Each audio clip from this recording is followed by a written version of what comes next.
Hayop talaga niyang Viyang yan kahit kailan. Alam mo ba sa ginawa niyang yan? Pwede mo siyang kasuhan. Kahit namang kasuhan ko siya eh. Hindi na maibabalik yung mga nangyari. Kaya nga eh. Kalat na sa social media yung mga nangyaring skandalo eh. Sira ulo rito mga to. In-upload pa rin talaga eh. Oo. Gusto niyo basahin yung comment?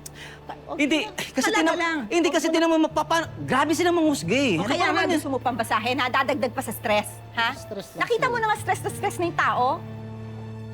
Buti nga sa'yo, Rosel. Ang iniisip ko sina Tyrone at si Tali eh. Ayokong makaladkad sila sa iskandalong to. Pati na rin si Darius. Ano nang sasabihin ng mga kakilala niya? Na pinagtaksilan ko siya? Alam mo, napakasama talaga ng paratang ng Via na yan eh.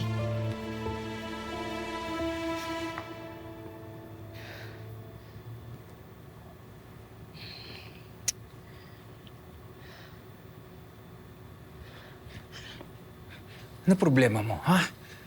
Bakit sinugod mo si Rosel? Bakit mo ginawa yun? Tinatanong mo pa? Akala mo ba hindi ko alam yung ginagawa niyo behind my back? Look, wala kaming ginagawang masama. Wala? Wala? Eh, lagi mo nga pinupuntahan si Rosel?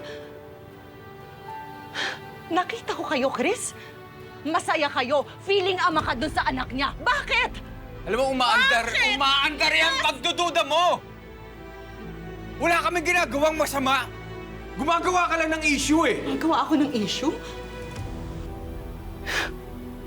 Kitang-kita ko, Chris.